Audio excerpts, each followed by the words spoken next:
Stand by. Shooter ready. Stand by.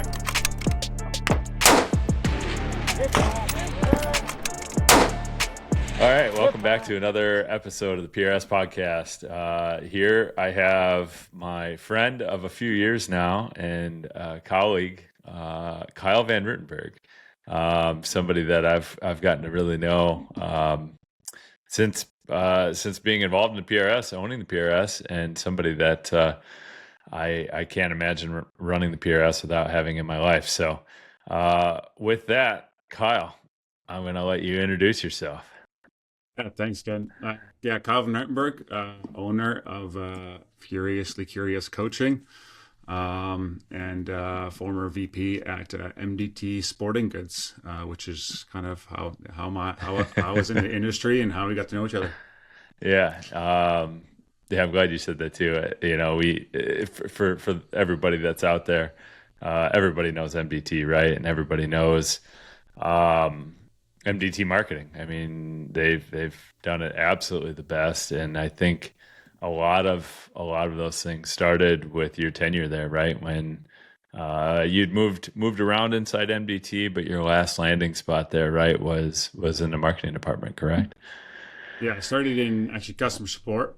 And so as my brother owned the company, or was one of the owners, that's how I got involved, and but very quickly moved into sales, and then sales manager, then in charge of all the sales and marketing, and then my last role was VP of business development. Okay. And yeah, the company grew from $9 million to $55 million in sales during my time there, and so it was. It was awesome. Learned a ton, and it was a wild ride. Yeah. And so we first met. Actually, we first met, I think, at a Gap Grind in probably 2022 or 2021 or whatever. And I'm like, oh, those are the Van Ruitenburg brothers, right, of MDT, yeah. But I was just a shooter back then, match director, etc. But we first met, I would say, at 2023 SHOT Show. That's right. And actually, and I want to mention this too. That was a turning point for me and the PRS in the meeting that we had, which was like, and I think I remember this too. We were scheduling a meeting to meet at SHOT Show, get together, and you said like, hey, let's do it the very first morning of SHOT. Let's do it right away. The PRS MDT meet. We'll talk shop, etc. And I think the first question you asked, like, so how are things going? And this is like 3 weeks into buying the PRS. I think pretty good. We bought a sporting organization, and you looked at me and you're like, it's so much more than that. Like, there's so much more to owning the PRS than just a sporting organization, which is rules and schedules and matches and all of that.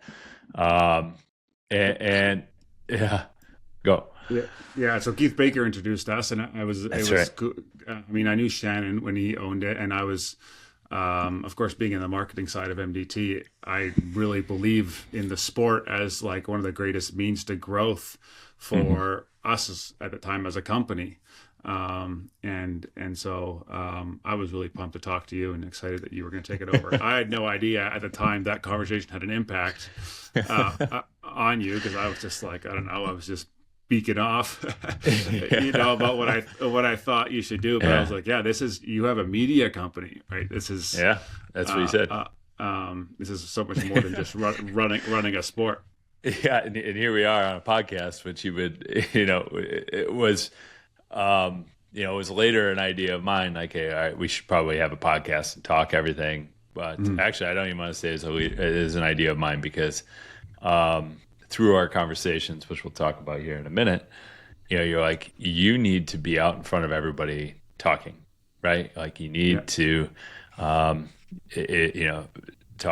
about the direction of the sport, talk about what you believe in, talk about what you're excited in, and just be transparent with everybody, because then, that like sort of the ideas and the passion and all of that come through, and people want to be behind that, right? And the organization grows, more shooters, more sponsors, more match directors, and all of that, because just me being transparent and trying to get people to see the same vision and be excited about the same vision. And but yeah, it all stemmed from that meeting at SHOT Show in 2023, where you're like, this is a media company. Like, you need to, it's not, it is a sporting organization. There's all the stuff behind that and all the stuff that we do, but it wasn't until that point in time I realized that.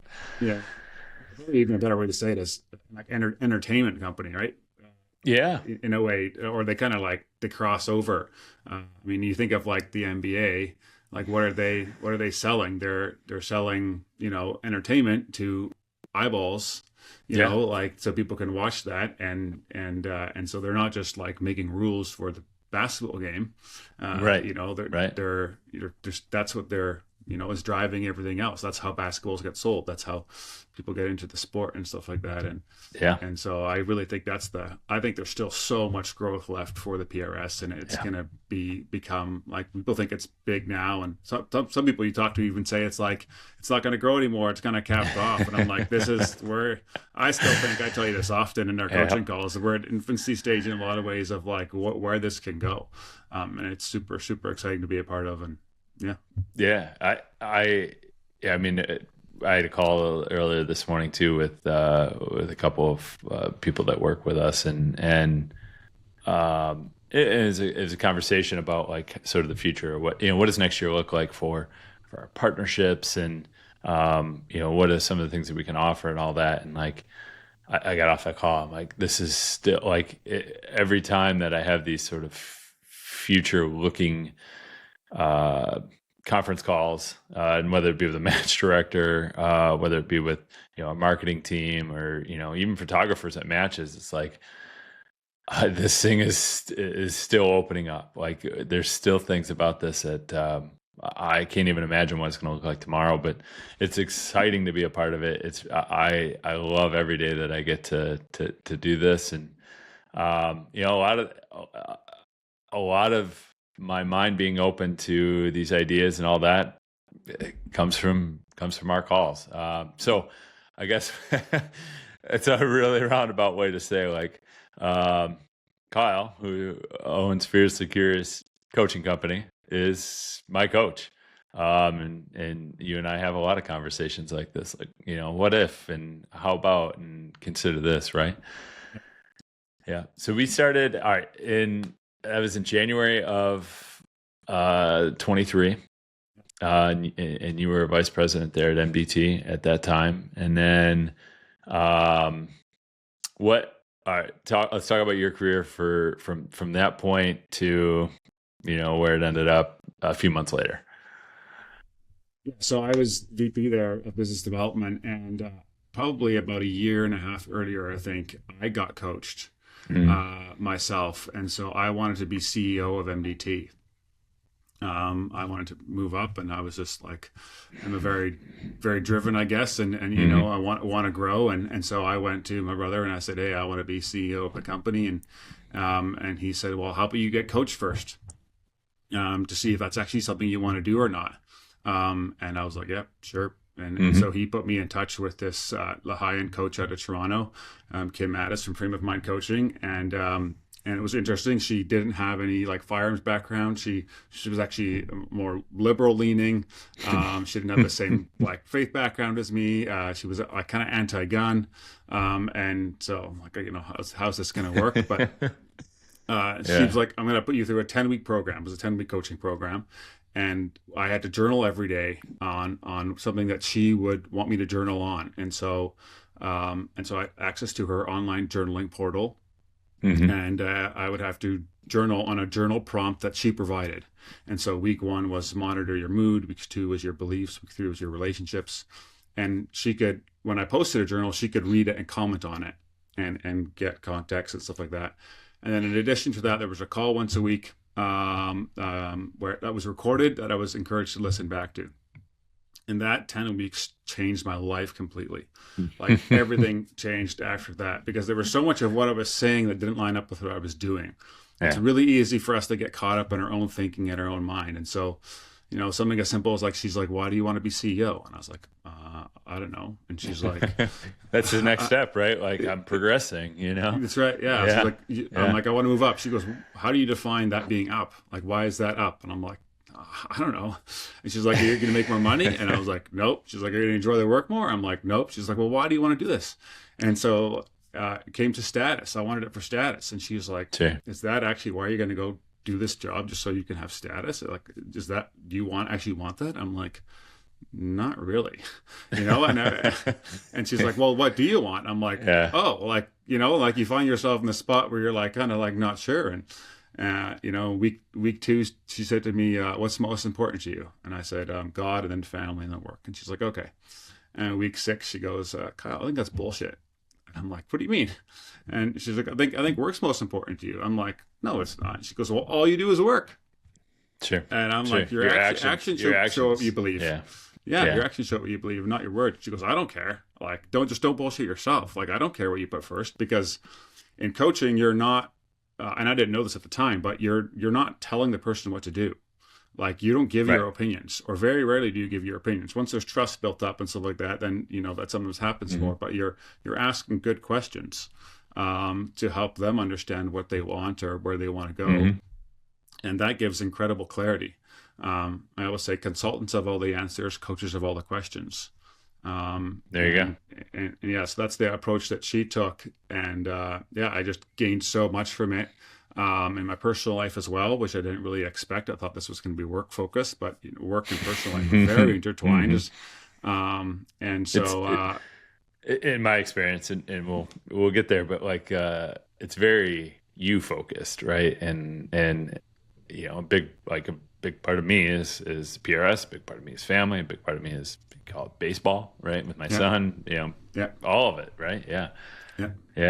So it's what she was really after, and I do the same model of coaching now is that you focus on the beliefs that drive your behaviors. Yeah. The behaviors are just symptoms of beliefs that we have, and so those beliefs get challenged, and then you can have a different behavior. But it's not accountability coaching. I'm not saying like every week, like, hey, did you do what you said you were going to do? Like, that's the kind of coach I want to run away from. Right. Yeah. You may ask the question. Yeah. Did you do that? Yeah. But it's not, focused on accountability, because if accountability is you're doing something you don't actually want to do. Yeah. Yep. And so I'd rather ask, like, why don't you want to do it? Mm-hmm. And get to the root of that and figure out what you actually want. So, anyways, so long story short, I was done the coaching, and I just gained so much from it that I got all the training myself just to be a better leader at MDT. Yeah. And then in the fall of 22, so right before we had that conversation at SHOT, someone reached out to me to try to hire me. And instead of me taking the job, I said, how about I coach you? And so I coached them for 10 weeks. And after 10 weeks, they said, you changed my life. And I was like, oh, maybe I, have something here. And then another guy asked me in the spring. I stopped traveling. I was gone about 2 out of every 4 weeks when I was at MDT. Wow. And yeah, half the time traveling. Yeah, well, maybe it was not quite half the time. It was sometimes it was that much, and sometimes a little less, depending what was going on. But last couple of years, it was a lot. Yeah, I was all over the world, representing MDT, and we were selling directly to, I would sell directly to the IDF. I remember being in Israel at the defense bases there. It was sold to Savage, all the big manufacturers, big OEMs. I was in charge of those relationships and making those deals happen, and building the shooting team. I was in charge of building MBT's team, and all that stuff. So I was all over, and it wasn't working on my home life at all. Like, it was just that was falling apart. And so I stopped traveling, and so I wasn't really enjoying it as much anymore either. I didn't want to be a desk jockey, and the coaching thing was taking off. So I ended up taking a sabbatical from MDT for 3 months, and in those 3 months, I realized, I think I want to do this full time. And so not long after, I gave you a call and said, hey, I think you had like one of my more earliest clients, and said, hey, like we chatted in January, are you interested? And that's when you shared that, hey, like, that conversation had an impact, and I'd love to keep working together. So yeah. So then, when did we actually start working together? think it was July. July. It was probably summertime, right? Yeah, it was sometime.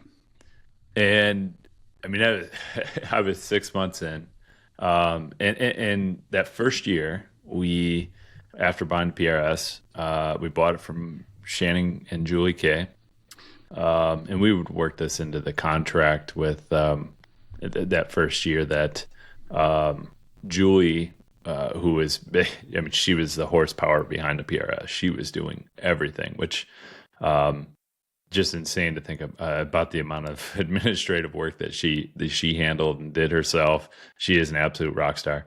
But for basically a salary, we paid her a salary that year for her to stay on and be contract. And that was sort of twofold. One, so that, I had somebody that could hold my hand through all of the standard do outs or processes that we needed to do on an annual basis. But two, to also give confidence to all of our partners that, hey, Julie is not going anywhere for this first year. We're going to make sure there's a smooth transition and that, the commitments made, between the PRS and partners are fulfilled all as well.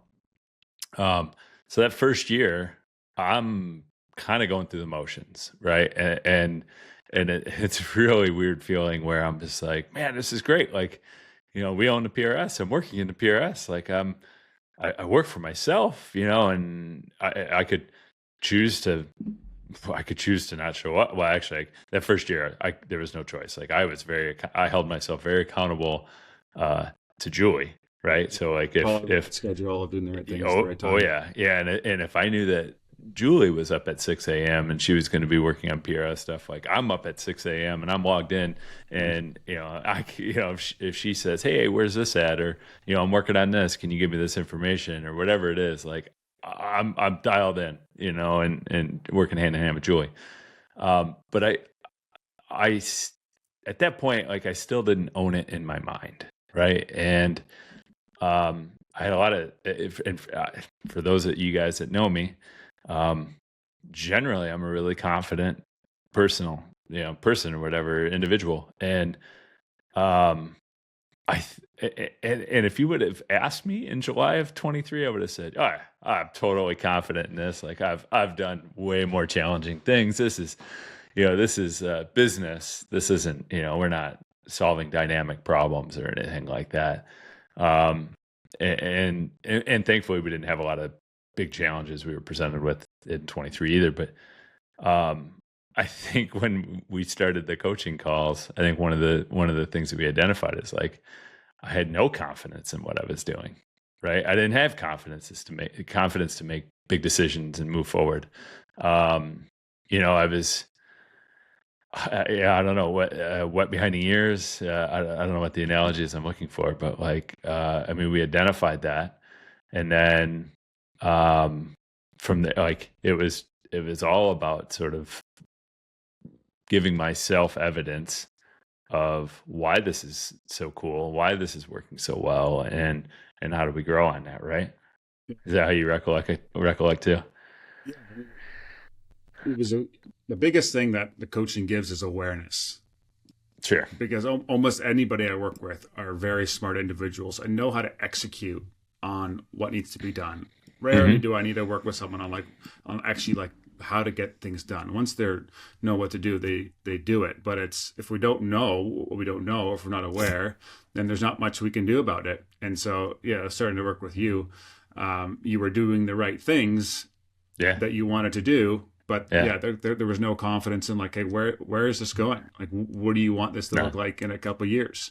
All that kind of stuff. And all of a sudden you started realizing we're like, I'm not, there was the boldness was missing, you didn't know what was next. And you were just trying to keep Julie happy to a certain degree, or, and yourself happy, make sure the right thing. And so it's like that awareness is a little bit scary almost, sometimes, but it also allows you to be like, okay, well now what are we going to do about it? And usually we find out a lot of those things, and the confidence is actually not even just in what's going on right now, but based in what happened to us as kids, and like we talked about your experience about losing your dad when you were, was it 12, I think? 9. Yeah. 9. Sorry, 9. 9. Yeah. Yeah. and just, what the impact that had on you, and working through that and talking through it, and how that showed up today.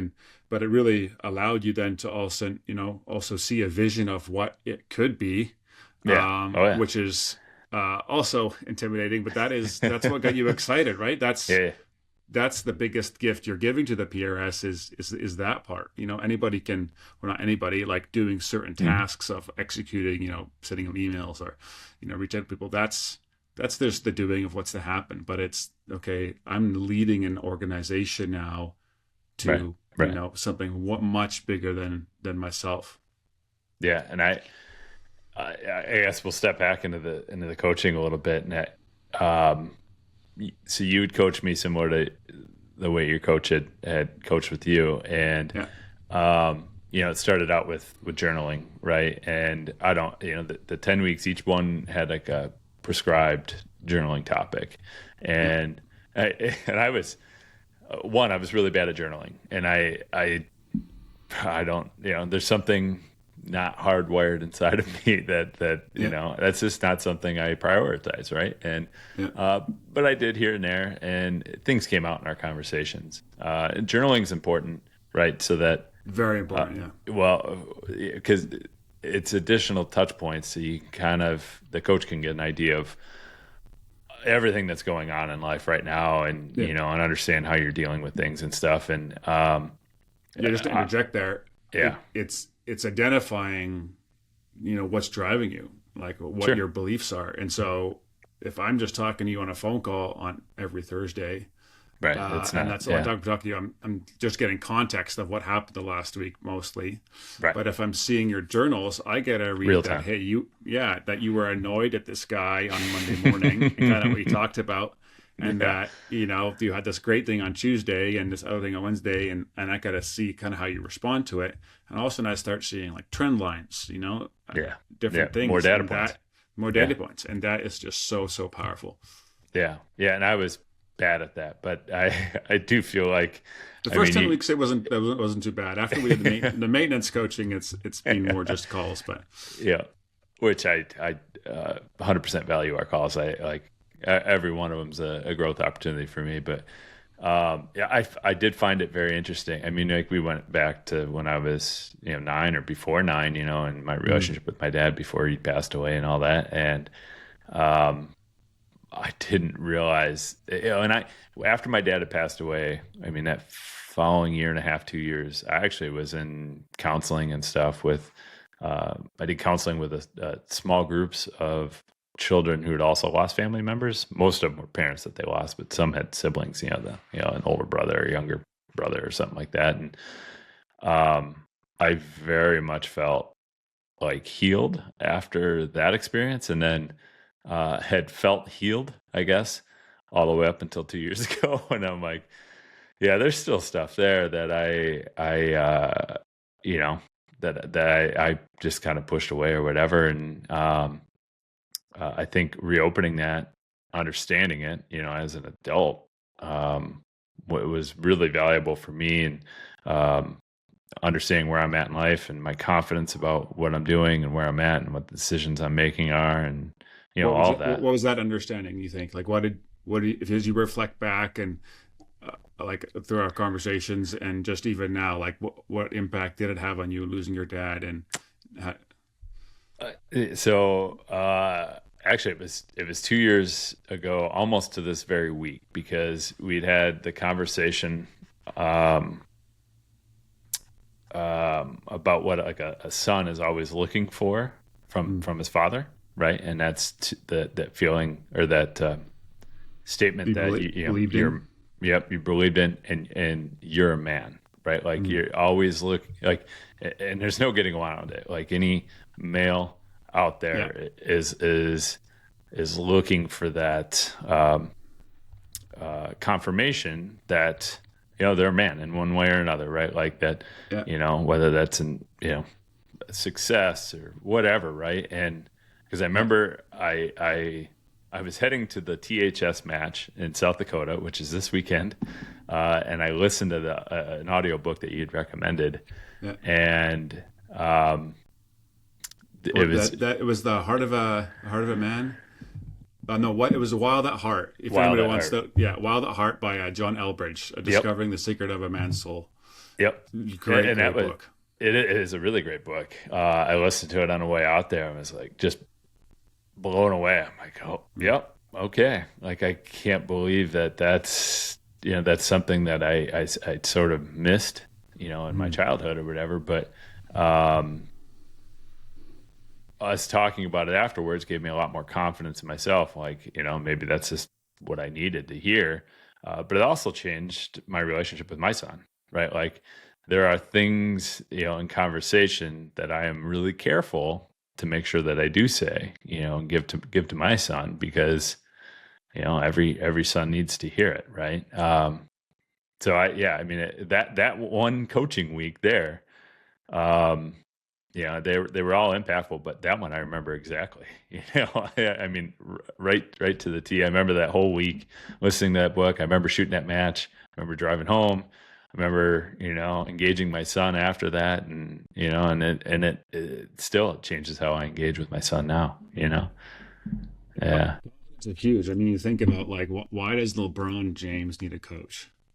Like, why does like Sidney Crosby in the NHL need a coach? I'm Canadian, so I don't know your listeners watch ice hockey, but but confidence is a big thing, and so you think about like if you show up in a game with confidence, usually how much more effective you are. Well, how much more effective can you be in a business if you're confident? Like in a decision you need to make to hire someone or to fire someone, in a decision to like prove to selling your business to someone you're working with about what you can do for them. That 20% of increased confidence, or maybe it's greater than that, makes a huge difference. Huge difference. And it can mean like very quickly thousands and thousands of dollars, like in a heartbeat. Yeah, and I touch on just PRS, like as a competitor in the PRS, having confidence in your equipment, your preparation, all of that. Like it's the same thing. Like when you approach stages and you feel really prepared, and all you really need to focus on there is the conditions, and execute, on the clock, based on what you're seeing. You're going to shoot well, and that's essentially what we're doing in business, right? Like I'm very prepared. I know where I want to go with this, and now I just need to execute decisions as they're coming at me, right? Yeah. Yeah, and also like even in the coaching thing is it's like, are you actually prepared? Because digging into those points, because sometimes we sell ourselves that we are, because we are overconfidence. Because we're too insecure or scared to face the facts that we might not be. That's why coaching is sometimes even intimidating for people, and they don't want to do it because they don't want to find out what might be actually happening. Right. But if you're take the leap and actually do it, it's amazing. Like I work with a lot of different business owners as well. Like you guys skyrocket. Like it just makes it's a big difference. So let's I want to ask, during our coaching calls, I keep it all to myself, right? And we have some conversations outside of that too. But what other backgrounds of folks do you coach? I mean, you said like business leaders and owners and stuff like that, but are there non-business owners? I mean, like are there just managers at companies or executives or something along those lines? And what type of industries? Like I don't get to ask this nearly enough. Yeah. So any industry. That doesn't really matter the industry. Like the fundamentals of business are pretty much the same everywhere, and people are pretty much the same everywhere. And so I coach, like owner of like an engineering company, concrete. I've coached a professional athlete, an NHL player. I've coached a pastor, but mainly it's business owners because I like working with A types. Helping them be successful in their business without sacrificing faith, family, free time, like things that matter most. Because I really love business. Like I think business is awesome, and it's so much fun to make money and add value to the world. I always think that best businesses are giving more value than you're taking and still making a profit. Sure. but that doing it in a way that doesn't rob on these things that, what matters. And so, I work in any of those industries. I do also coach managers as well. I mean, I was a manager. I was a minority owner at MDT, but my role was not like the sole decision maker. That was my brother, and so it's still valuable there as well. I currently coach a COO and a COO together, owner and his right hand man, basically. Coach them together and separately. And yeah, it's awesome. Because you gotta have huge impact, and you learn a lot too. I learned a lot when I was at MDT, seeing so many different businesses and the traveling I did. But now working with so many different business owners, I get to learn a lot more as well, and from the different businesses. And that part's fascinating to me. I think getting to help a leader get to, like I always think of like kind of running a business or managing. You're just pulling the right levers, and you're kind of tweaking things and pushing things in the right direction and stuff like that. But to have a little bit of involvement in that, and like a lot of different types of businesses, like that's got to be a lot of fun, and it's got to, I don't know, it's got to be exciting. It is. And often the guys I work with are much smarter and capable than I am. People don't forget that. Like, I'm not the executor necessarily. Like, I'm not an engineer when working with an engineering company or whatever that is.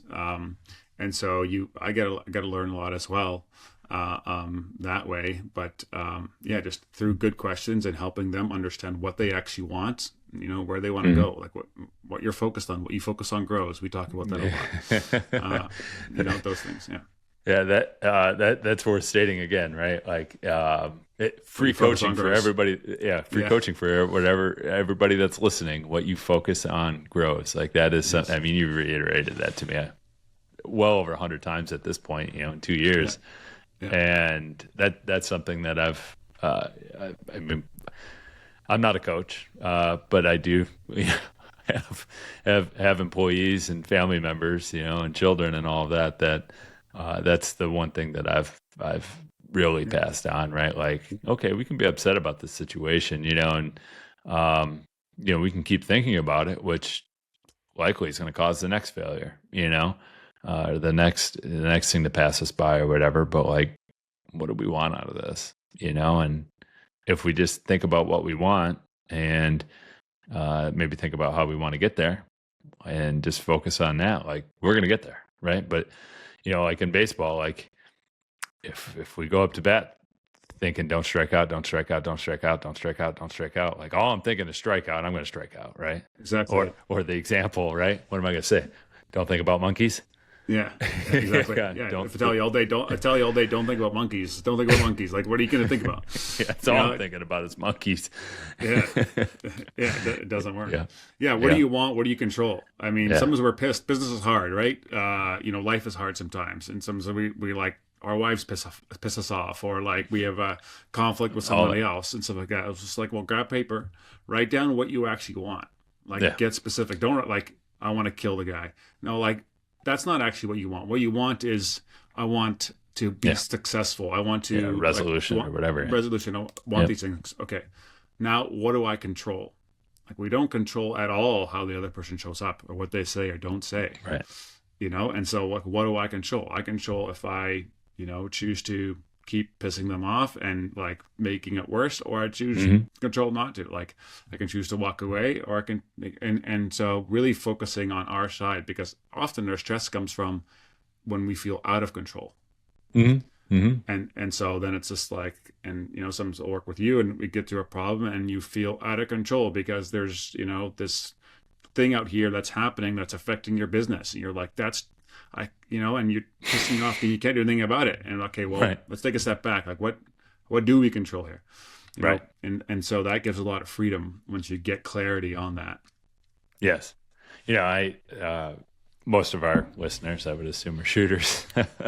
And the same thing goes when you're trying to compete, right? Like, if you just had a bad stage, like, you can't control what already happened, right? Like, you can write in your book the number that you just got, how many impacts you just got, but that's where it should end. Like you have total control over what you do next, and your preparation on your next stages and all of that. Like, that's what you should be focusing on right now, and getting ready to go at it again and move forward, and put whatever that is behind you. And I think there's a lot of parallels between what our coaching is and also being a good competitor and shooting and all that. Yeah.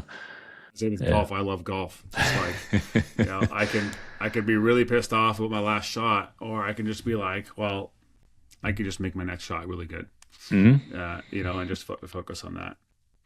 Yeah. I do want to mention the one thing that I think is a really powerful thing for the listeners too, that they can remember easily, that you can take home with them, is the 40-40-20 rule. I love this. Yeah. Yes. And this is like the 6th or 7th time you've mentioned it too. So hopefully this time, like, it is 100% recorded in memory.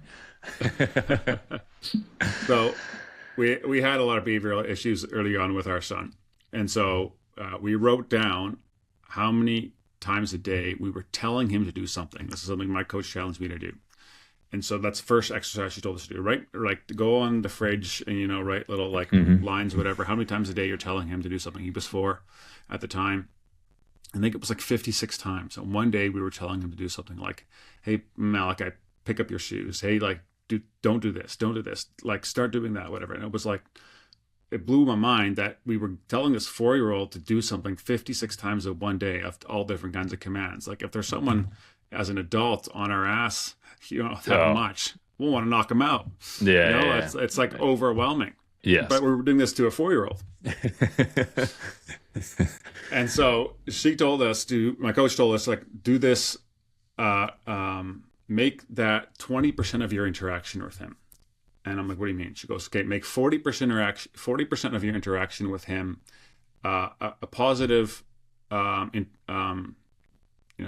you say to him after he did something well. So he sat still at the supper table, or, put his shoes away, like, give a positive compliment to him. And then 40% of the time, give him a positive compliment out of the blue, not for doing anything right, but just like, hey, I like your hair today. Hey, I love you. Hey, cool shoes, whatever. And just like, out of the blue. And then 20% of the time is like, you can give him shit. The corrective. Yeah. Corrective things, whatever. Yep. And so just do it in that order, like, and just make it 20%. If you want to, like, constantly give him crap, just make sure it's 20% of the time. The other times they're still the 40 and 40. And within a week, he was a completely different kid, because from his side, it's not that I didn't love him. I loved him to death. That's why I was always, like, trying to help him and stuff like that. But if in his world, he's like, I'm a screw up. Right. I'm constantly doing everything wrong. I can never do anything right. And so you start getting down on yourself, and you start getting grumpy, and you start acting out and things like that. And so, but once he started hearing that, like, oh, he, like, loves me, and is telling me these things when I'm just not doing anything, or when I'm doing something right, all of a sudden his confidence started going way up, and he started feeling way better about himself. The amount of times we started telling him to do something wrong, like, went way down, because his confidence went up, and he was just a much, different kid. Yep. And so that works with anybody.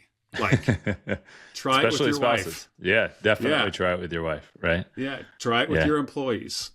Try it on yourself, right? Often we're super hard on ourselves, and we're always like, not good enough, like, be better and this and that. Like, that's not helpful, right? It doesn't get us where we want to go ultimately. Right. And sometimes we think it does, and because of the dads we had or whatever, that we were treated that way. And so it's easy to default into those things, and the negatives are easy to see, right? Sometimes easier than the positives, but it's just, that's just a super powerful little tool that, I use and I encourage other people to use. Yeah. It works in all relationships, honestly. I mean, we're all human. We want positive feedback, right? We want, you're a good boy. That's what we want to hear. Yeah. That's funny. Yeah, no, I appreciate that. And hopefully our listeners, I'm trying to share with you my experience in coaching and friendship here. And hopefully you guys get something, hopefully there's some takeaways for you guys that you can get out of this. And that's kind of the point of this podcast here, right? Like, I get to share with you guys a friend of mine and coach of mine, and a few positive tidbits of information. So, Hey, so Yeah, what for is me, for me, yeah. it's like on the flip side. You said you've really enjoyed, working with me in the friendship that we have, and it definitely goes both ways. It's so cool to see you at the head of this organization, Thank you. and how much you care and how passionate you are about growing this sport, and how much you care also just for your family and for Missy and your kids. And I think it's really in good hands because how much you care. The care is the biggest aspect, I think, in anything. Like, it's not just doing the right work. It's like, you want it to do well. You want to provide like a good sport, that people can take part in and enjoy, and shooting and stuff like that. And also that like it grows to being a more of a viewership sport, and that takes time. Yeah. But it's heading that direction, and for me it's super exciting. And I tell you that often, and so I think there's still a lot of cool growth left, and I think the matches will keep getting better. Like the companies that provide the different products for the sport will keep getting better, and it's awesome. No, I appreciate that, man. I wasn't fishing for a compliment there either, but it is exciting, man. I cannot wait. Like I can wait, but some of the conversations we've had about like different places we could take this, and possibly doing like a team type format, like they have in golf, or like in racing, like Formula One has, Manufacturers Cup and all of this, and like that type of stuff is super exciting. And man, I'm happy you brought that up, because I wasn't sure if you wanted to make that public yet, but yeah, that's something that I've been poking Ken at for a little while now, because I love sport, but you see it in Live Golf, for example. They have the team aspects, or in Formula One the team aspects, but to have like 8 or 10 teams that are owned by, not by you but other people. There are teams that are owned, and they have 4 people max on the team, or maybe it's a different number, and you can do trades or whatever, and you can sign people to your team. But that's your team and for the whole year. Yes. And then at the end of the year, who's on top, and so you can have like a manufacturer owns a team, or if it's in like Formula One, Red Bull owns a team, or maybe I'll own a team. I would love to own it. I would love to own a team. Like I think that's an idea. That's really, really cool, and it will add like a whole other dynamic again to this sport. I think that's what's exciting, right? Like I get excited when I can watch impact scoring or check into practice score on like a Saturday night, but and I can see who's winning matches, or what the leaderboard looks like. And like, for example, and I'll give a shout out, Chad Estes last week at the Twisted Barrel Scorcher down in Arkansas. Chad won the match, his first time winning match, which is awesome. He's a Chad, I super respect. He's a gentleman. He's just a really respectful individual. But his daughter, Kate, who's a very good shooter, took 3rd place. And like all weekend, you could kind of see him, and it's like, oh, if father-daughter go 1-2, this is going to be so cool, So like just, following stuff like that. Well, that's because I have a sort of personal interest in the outcome of that match, right? And I think a lot of people had that sort of same personal interest. But if you can throw teams into there, I think that helps drive that personal interest, right? Like, use MDT, for example. If they had a shooting team and we were taking their top 5 shooters, and what's happening on any given weekend, and they're earning points or whatever as a team, and I shoot MDT, like now. I'm like, I want my team MDT to win. I love those guys. And I'm following them, and I'm following this points race. That's exciting. Get Matt Alwine, John Pinch, and Vibbert on a team. And then someone else. Dave Preston makes his own team. And they're like you can't change anymore, right? There's going to be a set Right. rules around this stuff that it's not like how teams work now, where it's just your team because you wear a jersey, but like you can't just you're there for it the year. would have to be a little bit different, right? Yeah. And you have like the 8 matches that really matter, like the 8, where they get the teams and Head to head. and you start and then you start getting big money prizes. I don't think it's that far off where it's like you win a match, you get 20 grand. You see it already in the air rifle stuff. Oh my you gosh. get more money than that. Like it's gonna. I don't know how much people think about it because we don't know what we don't know, or but like the listeners thinking like this thing is going places. It's really, really exciting. Yeah. I mean, just the team thing is one thing, to get excited about, but I think about future partnerships and possible, spectating or viewership from at home. Like this last weekend, Apex Rocky Mountain Challenge happened. They actually had a live stream with commentators. They had 2 guys sitting there. They were Canadian, with Canadian accents, which makes it automatically more entertaining, right? But it was shared with me. It was like, this is cool, and I don't know if there's enough viewership for people just to watch any regional series match or just a pro series match in Canada or whatever it is. But like now a finale where maybe there's a camera following squad 1 and there's camera views on each of the targets, and stuff's labeled. There's a dashboard. You can see them progress. Yeah. And then you get somebody like Matt Allwine to do commentary, or Matt Partain to do commentary, something like that, where maybe there's some, live trash talking happening, Shout out to Mountain Forged. Yeah, exactly. Yeah, I mean, I love that. Like, or in like golf, they have the signature events. I don't know if anybody follows the PRS, but they have like their events where the top guys come to. Like I think there's a lot of different matches going on, right? And so, but yeah, then when you have those signature events where the top guys show up and where the points really matter and the money is really there on the table to win, and like it'll probably not be necessarily a ton of matches. I think there's only like 6 or 8 signature events in golf. Like people are like, sometimes we think like more is better. It's not necessarily true. Right. Like there's like, you want the cream to rise to the top. Yeah.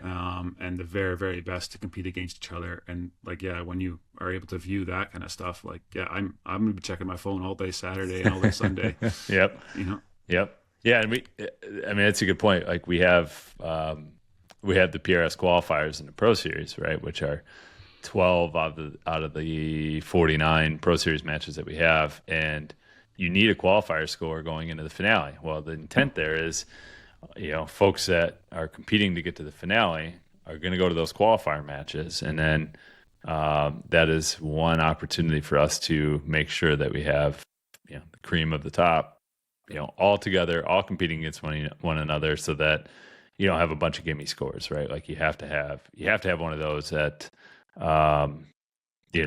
brings everybody together. You're competing against the best, and that's one of the scores you have. So, but yeah, like having majors, like the PGA, like maybe that is an approach that we try to go after, right? Where we take 4 or 5 matches, and it's like these are the ones you got to be at, right?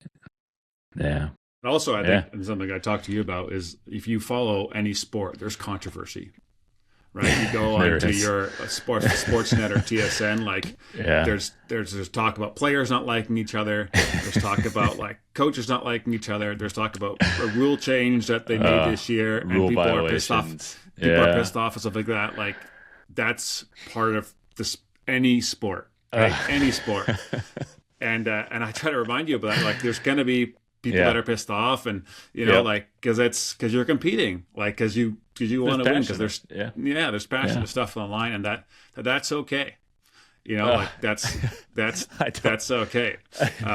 It's definitely okay for outside viewership, but like leading this organization, anytime there's a little drama, I'm like, oh no, how do I stop it? And then I get a coaching call, and like, well, what do you want out of this? Yeah, that's right. Yeah. Oh man. You want to talk about AI? I had it on our list. We can do it for a few minutes here. So um, yeah, so I wrote that on the list of things we might actually talk about, because I think you've really helped me embrace it, for one, and and I haven't even embraced it nearly to the level that I think successful businesses really do. And I don't even know why I want to talk about it, except for the fact that it's pretty fascinating to me, and maybe one of our viewers can glean something from this as well, right? So I've used like ChatGPT in I'd say very surface level things like, hey, answer this problem for me, or give me 10 solutions to this thing that I'm dealing with, and you can feed it some information so that it kind of develops the answer based on your inputs. But way more than that, right? Like, let's talk about like some of the things that we've used AI together on, like all of our coaching calls, for instance, right? Yeah. How did you use that to develop like a synopsis of what we've done? Yeah. For instance. Yeah, so I mean, I don't want to give the impression that I like necessarily know a lot about AI or an expert Right. on AI. There's guys that are know way more than I do, and I still feel like that I'm just barely touching the surface of these things. But it's all about your inputs, right? So it'll only give you a good output if you give it a good input. And so and some of that input might just be like generic stuff found on the internet, right? Like, and I think that's what most people probably use it for. It's like, tell me how to do this, and it goes out there and it finds a whole bunch of resources on the internet and then says, based on what I found, here's the best way to do it, right? Yeah. But you can also tailor the inputs. Yes, that's right. Yeah. So you can. Actually, what I often do is I'll write down what I want, and then I'll say to whatever AI tool I'm using, create a prompt that captures this, but that is way more detailed, because you want a really detailed, good prompt to get a good outcome of what you're looking for. And so if you just ask one simple sentence, you're going to get more junk, but you want like something specific. And so, but what we did together was I took the transcripts of all of your journals and the transcripts of all of our coaching calls, and I put them in a document, and then I uploaded that to ChatGPT. And I said, can you please do an analysis on all of this and tell me on what has Ken learned over the years, like how has he grown, and what did he get out of this, and what does he still need to work on, and those things. And so you have this wealth of information that now you can like glean from and learn from, and get the actual reality of what's going on, because it's taking actual data.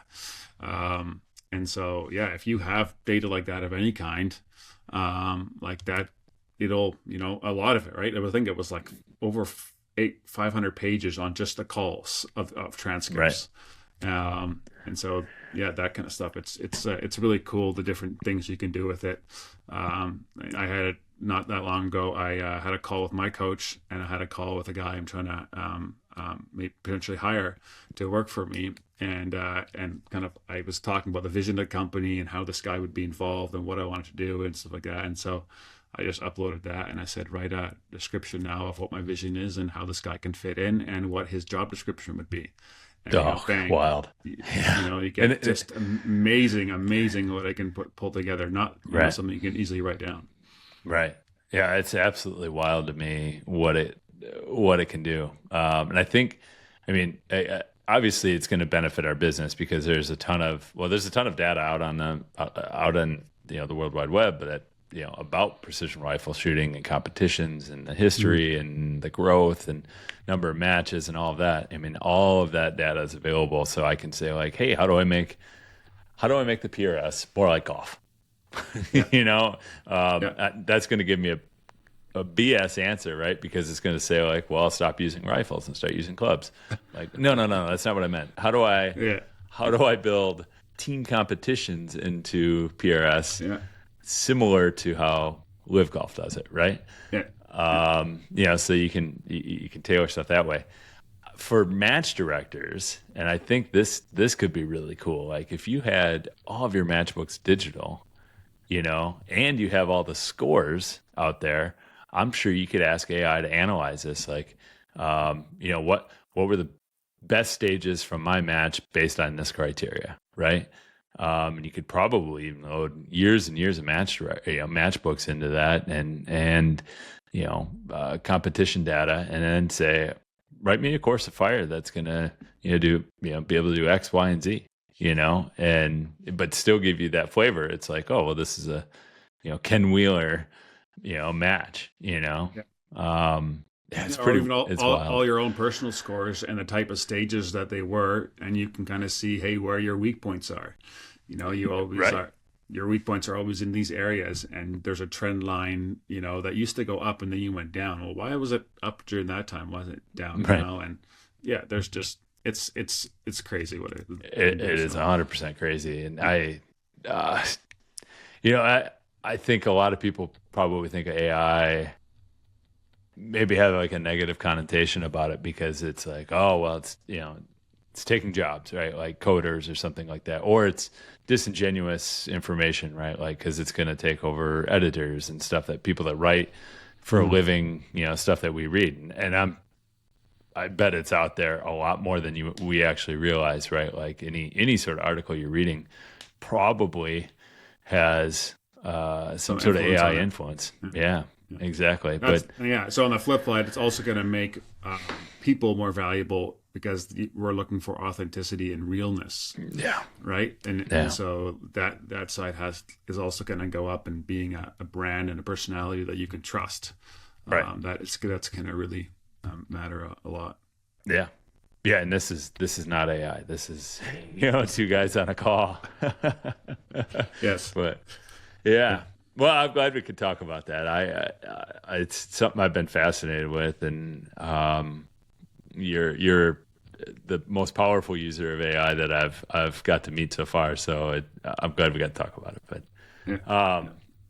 so future coaching, right? Like you and I are going to continue conversations, and I don't know. I don't have an end in sight. Long time. Yeah, long time. And that's exciting to me. If others want to, do you have availability for others if they listen to this and they're like, I want to coach, or I love Kyle, I do have some slots open. Okay. Yeah. I think, you know what? Can I put your email address in the show notes, and folks send you an email, and I'm assuming if they're all PRS folks, like we're going to take care of them too, right? Yes, I'll give you a free complimentary coaching call for an hour. Awesome. And so you get an hour of my time if you want that, and we can talk about whatever.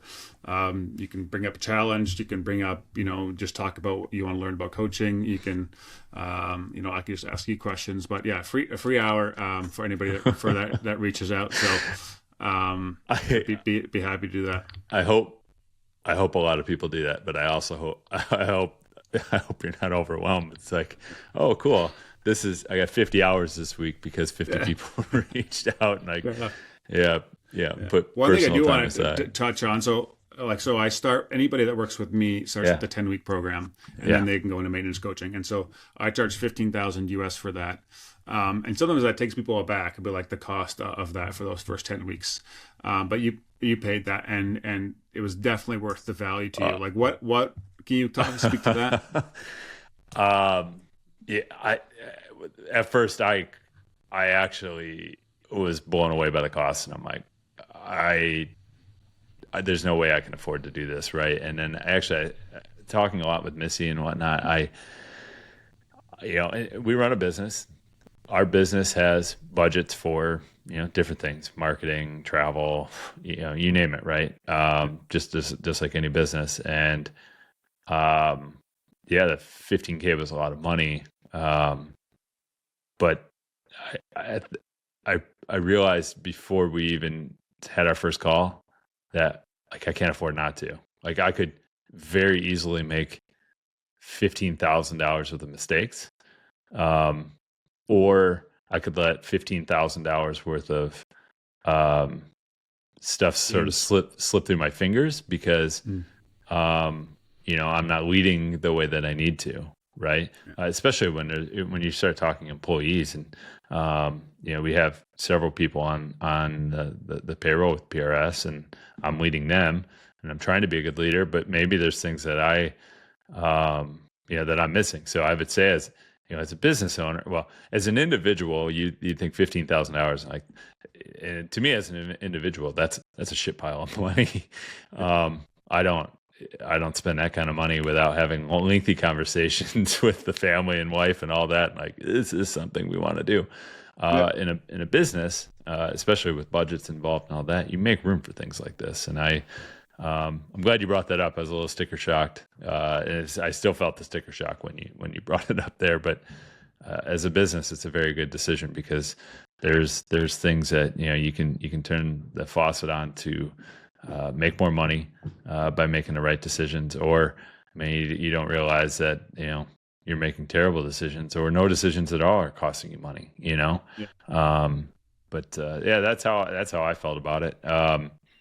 I often poke people at this, because I'm like, you went on a vacation for a week and you spent 10 grand with your family, and 1 week is over, or you bought a new truck and you got the sports package with the sunroof, and that's all you have. I'm like, this 10 weeks will literally change your life. Yeah.